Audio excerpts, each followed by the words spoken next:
Rafaela e nesse vídeo a gente vai fazer uma máscara facial, uma máscara protetora para uso cotidiano e que retém micropartículas do coronavírus. Então você pode fazer essa máscara para você mesmo, para os seus amigos, para os seus familiares. Diferentes análises apontam para o fato que quanto mais as pessoas estiverem com a face protegida com uma máscara para sair de casa ou quando elas precisam trabalhar, menor a chance do vírus se espalhar e de elas serem contaminadas e acabarem contaminando familiares ou as pessoas que estão ao seu redor.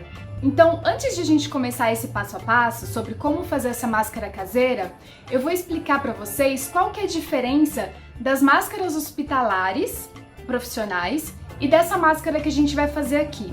As máscaras hospitalares mais conhecidas são aquelas máscaras cirúrgicas descartáveis. Elas são feitas com material leve, mas que tem um índice de retenção de micropartículas muito alto. Esse índice retém 97% das micropartículas. Uma outra máscara muito eficaz e muito usada nos hospitais é a N95. Ela tem um material um pouco mais grosso, mais espesso, e também tem um índice de retenção de micropartículas altíssimo. Ela é um pouco mais difícil de respirar e algumas delas até têm uma válvula para facilitar essa respiração. O que aconteceu em outros países e tende a acontecer aqui no Brasil é que muitos desses equipamentos de proteção individual, eles ficaram completamente escassos nos hospitais. Então, muitos médicos e enfermeiros ficaram completamente desprotegidos.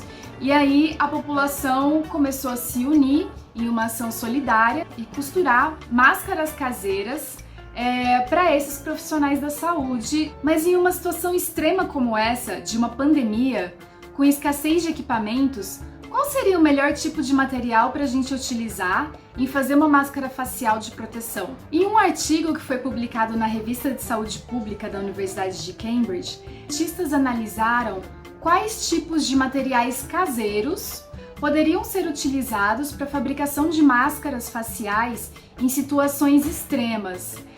Eles tiveram como base a influenza. Eles fizeram um teste de retenção de micropartículas com diferentes materiais caseiros. Então, por exemplo, o tecido que a gente encontra no saquinho do aspirador de pó, a malha de algodão, 100% algodão das camisetas e linho, dentre muitos outros materiais. Com esses testes, eles perceberam que o tecido do saquinho do aspirador de pó era muito eficiente na retenção de micropartículas. Ele retinha quase o mesmo tanto que as máscaras cirúrgicas e a N95 retém. Então, esse material conseguiu reter 95% das micropartículas. Já o linho teve uma retenção de 60% e a camiseta de algodão teve uma retenção de 70%. Eles fizeram também um outro teste que era para analisar a respirabilidade e eles perceberam que o tecido do saquinho do aspirador de pó era muito difícil de respirar com ele. Então eles chegaram à conclusão de que o melhor tecido a ser utilizado seria o algodão 100%. Esse algodão das camisetas ou mesmo o algodão de uma fronha de travesseiro, por exemplo. Eles alertam que as máscaras feitas de algodão, as máscaras caseiras, elas devem ser utilizadas em situações extremas. Elas não retêm completamente todas as micropartículas, em especial os tecidos de algodão que têm muitos fios, uma quantidade maior de fios nas tramas. De preferência, utilizar 2 camadas e entre essas 2 camadas que tem uma abertura para que possa ser colocado outros elementos como um filtro, por exemplo. E tudo isso vai aumentar um pouco mais esse índice de retenção das micropartículas. Aqui no Centro-Oeste, tem alguns projetos que têm trabalhado especificamente com a fabricação de equipamentos de proteção individual para o campo da saúde, né? Como, por exemplo, um grupo solidário de Brasília que se chama Brasília Maior que Covid, e também na Universidade Federal de Goiás, o projeto de extensão que tem desenvolvido essas máscaras na Faculdade de Artes Visuais da UFG. Essas máscaras que têm sido feitas especificamente para o campo hospitalar e da saúde, elas requerem materiais ultrafiltrantes que são muito específicos. Na semana passada, a Anvisa lançou uma nota especificando quais materiais poderiam ser utilizados na fabricação dessas máscaras hospitalares. Então, eles proibiram, por exemplo, o uso de materiais como tecido 100% algodão, e eles permitem apenas a fabricação dessas máscaras com tecido TNT, duas faces de TNT, e entre essas duas faces um material que é ultrafiltrante e que não é tão fácil de a gente encontrar por aí no comércio. Mas para nossa máscara de uso individual, para a gente usar quando sair na rua, no cotidiano, ou para os seus familiares que não conseguiram comprar uma máscara e que precisam de alguma forma de proteção, é muito legal que a gente utilize esses estudos que já foram feitos e aproveitar materiais que são 100% algodão para fazer uma máscara bem legal pra gente. Aqui onde eu tô, de quarentena, não tem nenhuma loja de tecido aberta. Então eu acabei pegando uma calça de pijama, que é 100% algodão, e que eu lavei esse tecido. Tem que lavar, é muito importante que vocês lavem esse tecido antes, e de preferência com a água numa temperatura de 60 graus Celsius. Essa modelagem que eu peguei, ela já foi testada e já foi aprovada pelo Denver Health System e o St. Joseph Hospital, nos Estados Unidos. Eu vou deixar o link aqui embaixo para vocês pegarem a modelagem e baixarem a brochura se vocês quiserem.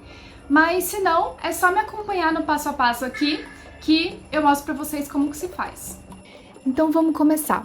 Eu vou desenhar as medidas da modelagem diretamente no tecido, só para facilitar e ficar bem didático para vocês, tá? Nós vamos cortar um retângulo de 19 centímetros de largura e 22 centímetros de comprimento. Nós vamos cortar 2 vezes.